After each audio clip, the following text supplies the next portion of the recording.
Bom, então agora resta a parte mais interessante, que é justamente analisar o movimento na direção y. O que acontece com o movimento na direção y? Bom, na direção y, ty em x mais ΔX vai ser igual a ty seno de θ em x mais ΔX, mas como o θ é pequeno, isso aqui é aproximadamente ty, ou t, né? Perdão, não é ty, é t. T seno de θ, que é aproximadamente t tangente de θ em x mais ΔX. Se θ é pequeno, a tangente se confunde com o seno, que se confunde com o próprio arco. Por que eu substituí seno por tangente? Por que eu substituí seno por tangente?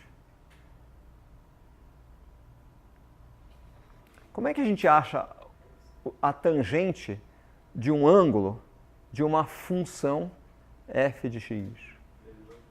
Deriva, né?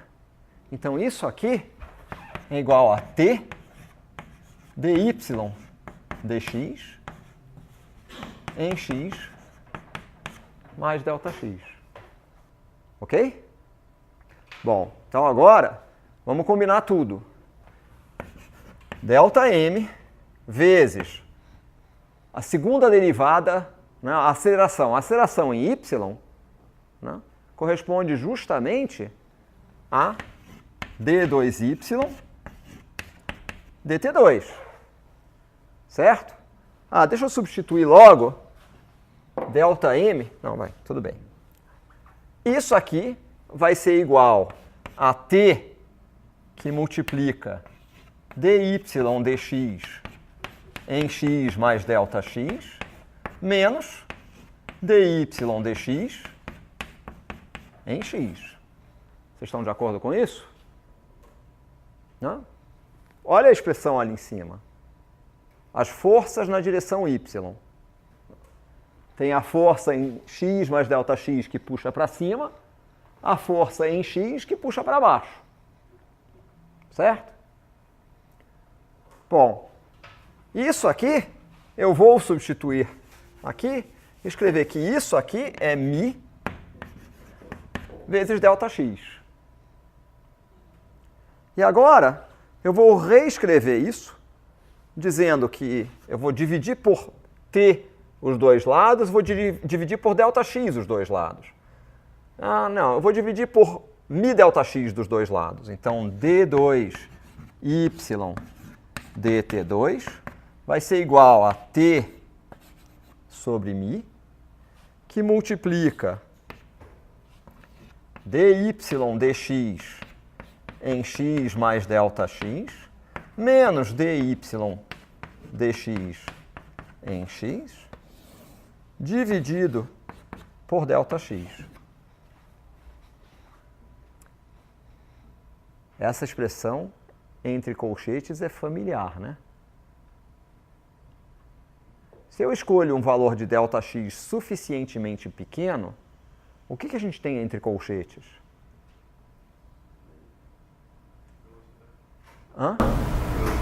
Não. A gente tem entre colchetes a definição de uma derivada parcial, né? Não é? Eu pego a função aqui, claro, isso aqui é em x mais ΔX no instante t qualquer. Isso aqui é em x no mesmo instante t. Eu pego a função em x mais ΔX menos a função em x, divido por ΔX. Se ΔX é suficientemente pequeno, isso é a definição de uma derivada. Então, isso aqui é igual a t sobre μ d2y dx2. Se quiser, isso nos indica que 1 sobre v ao quadrado d2y dt2, bom, Vamos escrever do jeitinho que eu escrevi antes.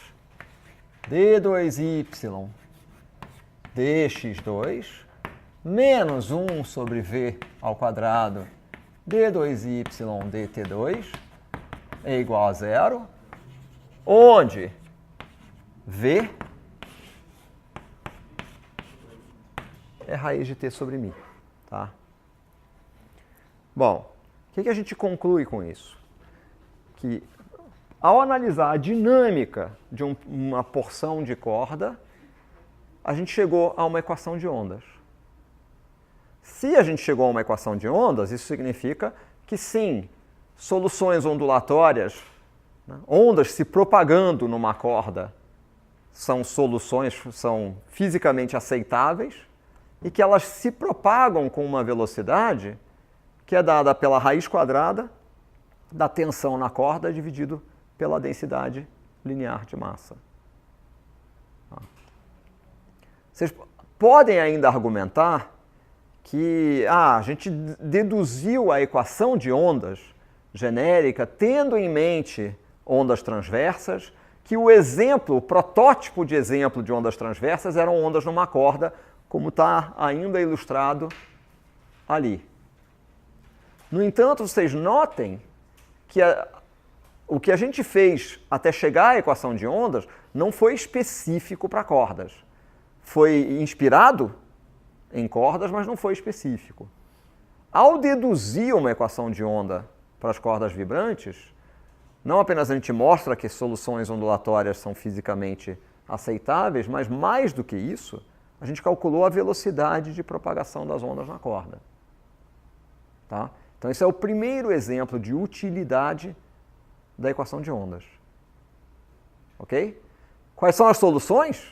As soluções são funções, ou y de x e t, a solução geral vai ser f de x menos vt mais g de x mais vt. Essas são as soluções. Bom, como a gente tem ainda um pouquinho de tempo, eu vou chamar a atenção de vocês para um tipo de solução específica e que agora sim, quaisquer funções desse tipo são soluções, certo? Oi. Por que você tem que fazer a hipótese de que a corda é muito longa e que o deslocamento y? Porque a hipótese de que a corda é muito longa, ela se deve ao fato de que eu não quero, nesse estágio, considerar o que acontece quando a onda atinge uma extremidade da corda. Se a corda é curta, né, como é o caso disso aqui, vocês notem que eu excitei esses pulsos e eu essencialmente paro o sistema depois que o pulso chega do outro lado. Por quê? Porque quando o pulso chega do outro lado, alguma coisa acontece. Tá? Eu encontro uma extremidade e eu tenho que enfrentar o fato de que as ondas são refletidas na extremidade. Eu não quero tratar dessa reflexão de ondas ainda. Então, por isso que eu quero fazer a hipótese de que a corda é muito longa. A outra hipótese de que o deslocamento é pequeno, que os ângulos são pequenos, essa hipótese se deve ao tratamento que eu quero fazer de propagação de ondas em cordas esticadas. Eu não quero tratar de cordas frouxas, entre outras razões, porque se eu tratasse de uma corda frouxa, eu teria que, por exemplo, levar em consideração a força gravitacional. A força gravitacional deve ter uma importância, vamos lá, né? Trocadilho infame. A força gravitacional deve ter um peso importante aqui. Se eu tiver uma corda muito frouxa, em princípio ela teria um peso, mas como é que seria esse peso? É uma força constante, né? Certo? Se é uma força constante, é equivalente a dizer, tá bom, eu vou tratar da minha equação a derivadas parciais não homogênea agora, porque eu tenho uma força constante, né, que não depende, que está adicionada no sistema. Tá? E a gente já sabe mais ou menos como lidar com forças constantes, né? A gente faz uma mudança de variável. Certo? Então, o que isso implica, no fundo, é a gente deslocar um pouquinho a coordenada em relação à qual a gente descreve o movimento. Porque tem uma força constante. Ok? É só isso que muda, no fundo. Mas, para evitar a gente ter que se debruçar sobre esse problema, eu prefiro manter, né, essas hipóteses. Tá bom? Bom, para, no fundo, completar, a gente vai tratar de um caso particular e que eu faço questão de enfatizar com vocês, porque isso é uma coisa que, por mais que a gente diga, enfatize, etc., quando a gente fala do conteúdo de ondas, a tendência é vocês só considerarem ondas que são periódicas e harmônicas. Então, eu posso vir aqui e excitar ondas periódicas, ondas harmônicas. Mas eu não quero considerar só ondas harmônicas. Eu quero considerar a possibilidade de excitação como o exemplo do dominó, como o exemplo da bomba de palito de sorvete. São ondas. São ondas e, se são ondas, vão ter que satisfazer, vão ter que obedecer a uma equação de ondas. Agora, há um caso particular de interesse que são as chamadas ondas harmônicas. O exemplo é f de x menos vt igual a um certo a cosseno de k x menos vt mais delta.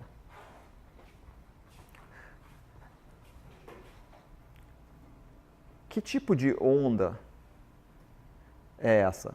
Como é que é essa onda? Vocês concordam que isso é aceitável? A gente especificou um tipo de função f. Que função? Função cosseno. Não está lá, a dependência de f não é uma dependência com x menos vt? Então, se eu pegar isso aqui e derivar duas vezes em relação a x, derivar duas vezes em relação a t, isso não vai satisfazer a equação de ondas? Precisa fazer a conta para mostrar que satisfaz? Não, né? Porque é uma função do tipo f de x menos vt. Se é uma função do tipo f de x menos vt, obrigatoriamente satisfaz. Bom, claro, vocês vão me dizer, se eu derivar isso duas vezes, né, derivo isso duas vezes em relação a x, o que vai sair? Menos k ao quadrado vezes a própria função, certo? Que eu derivo uma vez em relação a x, considerando t constante, qual é o resultado que eu obtenho? Menos k seno, né, menos k vezes a seno de kx menos vt, k que multiplica x menos vt mais delta. Se eu derivar uma segunda vez, vai aparecer um fator k, né, porque agora é a derivada do seno, então a derivada do seno é cosseno. Resultado vai aparecer menos k ao quadrado vezes a própria função f. Se eu derivar em relação a t, o que vai aparecer? Quando eu fizer a primeira derivada, é kx menos vt. Então, a derivada do cosseno é menos seno, né? Porém, com o sinal de menos do v, vai ficar mais k vezes v a seno de kx menos vt. Né? K vezes x menos vt, mais delta. Quando eu derivar a segunda vez, vai sair de novo um fator menos kv. Então, vai ser menos k ao quadrado, v ao quadrado, né? Ou seja, d2f dx2 vai ser k ao quadrado f, menos k ao quadrado f. d2f dt2 vai ser menos k ao quadrado, v ao quadrado, f. Logo, né, isto aqui é igual a v ao quadrado, d2f, dx2. Então, evidentemente, isso satisfaz a equação de ondas. Bom, para simplificar a notação disso, a gente olha para isso aqui e a gente repara que para uma posição x fixa, para x igual a um certo x0, a nossa função f de x menos vt é igual a cosseno de k x0 menos k vt mais delta, que eu posso reescrever como a cosseno de k vt mais φ0. Vocês estão de acordo com isso? Oi. Uma coisa, f tem duas variáveis? Ah, não. F é uma função de x menos vt. Mas ó, x e t são variáveis? X e t, sim, identificam uma posição e um instante de tempo. Tá.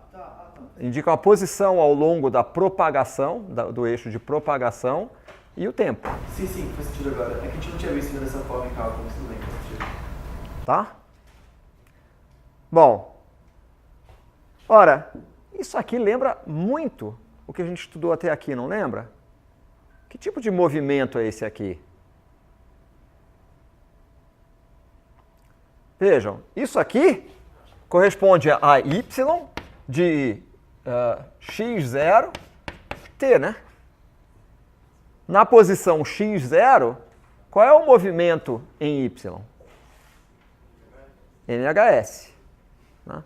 Ora, é MHS com a identificação, né, de ômega igual a KV. Então, a gente expressa muitas vezes y de x e t como a cosseno de kx menos ômega t mais delta. Claro, isso se refere a uma onda harmônica que se propaga em que sentido? Se é f de x menos vt, ela se propaga no sentido crescente do eixo x, ou se quiserem, a gente costuma dizer, da esquerda para a direita. Porque a gente costuma escrever da esquerda para a direita, né? E a gente então sempre orienta o eixo x apontando para a direita. O que seria uma onda que se propaga no sentido contrário? Kx mais ômega t, né? Se propaga no sentido negativo do eixo x, ou se quiser para a esquerda. Deixa eu ver se eu tenho exemplo aqui da onda harmônica. Não. Ups. Bom, não prestem atenção na curva em azul ainda, prestem atenção apenas nas duas expressões que estão se propagando ali. São exemplos de duas ondas harmônicas. Qual que é a ideia? A ideia é, se eu parar num dado instante t, qual é a forma da corda? A forma da corda é um cosseno, né? Então, é uma função harmônica.